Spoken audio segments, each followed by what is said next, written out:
Ramadan merupakan syahrul tarbiyah. Ramadan itu merupakan bulan pembelajaran.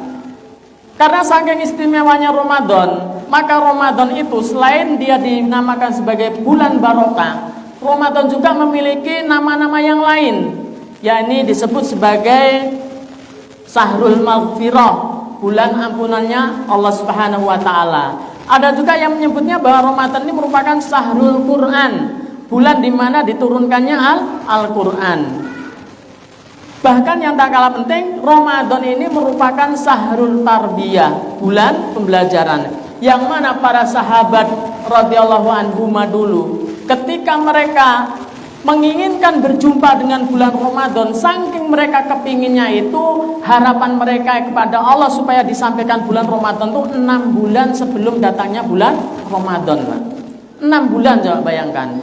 Kalaulah kita pengen berjumpa dengan sesuatu yang paling kita nanti-nantikan dan sangat kita cintai, tentu harapan itu besar sekali, sehingga jauh-jauh hari itu kita sudah senantiasa memohon kepada Allah Subhanahu wa taala. Pun seperti itu sahabat, keimanan sahabat yang begitu sempurnanya sehingga mereka bisa mencium aromanya surga. Yang kata Rasulullah ketika Rasulullah mengatakan, idza dakhala syahrul Ramadan syahrul mubarak. Apabila datang bulan Ramadan itu bulan keberkahan. Futihat abwabus sama, dibukanya pintu-pintu langit atau dibukanya pintu-pintu surga. Maka para sahabat yang keimanannya sangat luar biasa, begitu sensitifnya iman mereka, mampu mencium aroma surga itu justru sejak 6 bulan sebelum kedatangan Ramadan.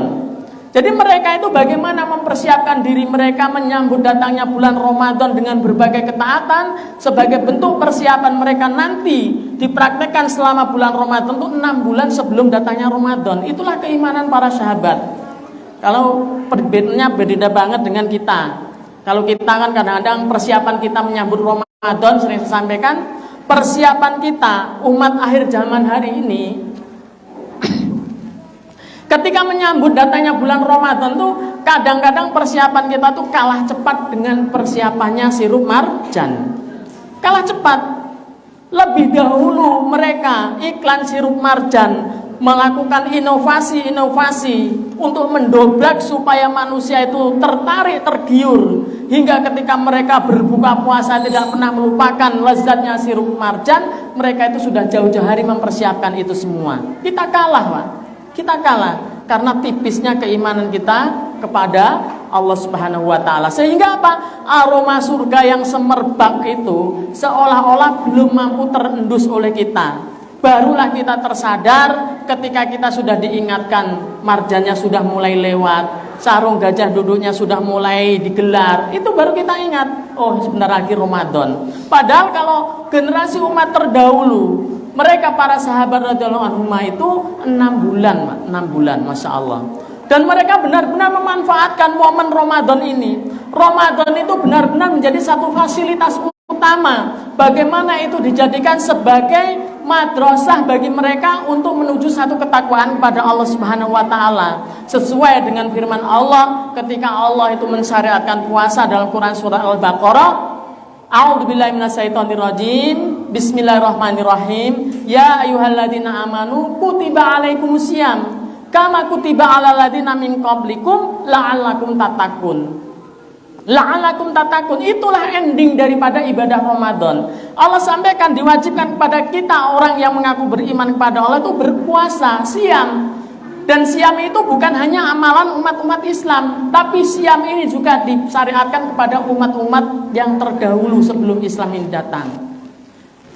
Supaya apa? La'allakum tattaqun, agar kita menjadi umat yang bertakwa. Allah di sini menyampaikan kalimat la'alla.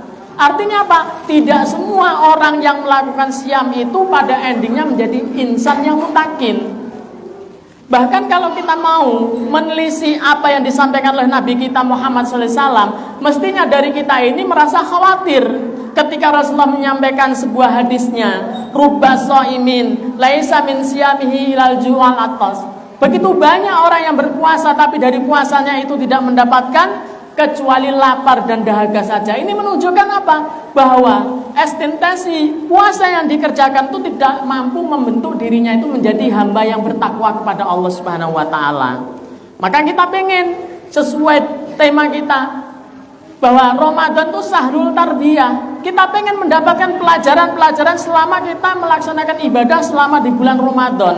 Maka kalau kita tidak pernah mencermati, tidak pernah mau meneliti, memahami, maka Ramadan yang kita lakukan dari tahun ke tahun itu hanya berlalu begitu saja, tidak lebih sebagaimana hanya rutinitas tahunan setiap kali datangnya bulan Ramadan. Kita nggak mendapat pelajaran sedikit pun. Kenapa? Karena kita tidak pernah merasapi, tidak pernah menghayati ketika Allah syariatkan dalam satu bulan yang penuh barokah ini kita diperintahkan saum. Apa yang kita dapat dari ibadah puasa yang kita kerjakan selama satu bulan? Rugi kita, rugi.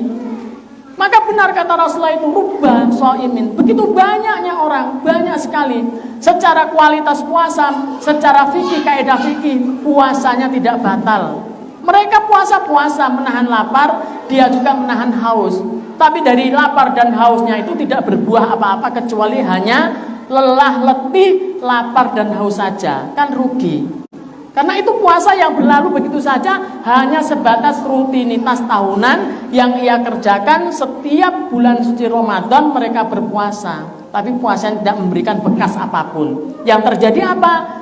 Yang terjadi banyak sekali di sekeliling kita jumpai semua masjid-masjid yang ketika Ramadan rame, maka setelah Ramadan berlalu maka berlalulah jamaahnya. Naudzubillah min dzalik. Ini kan satu hal yang memprihatinkan. Lalu apa yang bisa kita ambil? Sementara Allah Subhanahu wa taala, Rabb yang Maha Rahman, Maha Rahim, Rabb yang memiliki sifat Al-Hakim, ketika menciptakan segala sesuatu tidak pernah terlepas yang namanya hikmah. Itu Allah Subhanahu wa taala. Jadi apapun yang Allah ciptakan, apapun yang Allah hadirkan di tengah-tengah kita, apakah itu berupa kabar, berita, ataupun kejadian-kejadian yang ada, itu semua tidak terlepas dengan satu yang namanya hikmah. Sama syariat puasa ini, kalau kita tidak pernah mau meneliti, tidak pernah mau memahaminya, tidak pernah mau menghayatinya, itu kita nggak akan pernah menjumpai satu hikmah yang terkandung dalam syariat puasa ini. Akhirnya apa? Puasa kita berlalu begitu saja tanpa memberikan efek dalam badan kita ini. Ya, ini satu predikat muttaqin.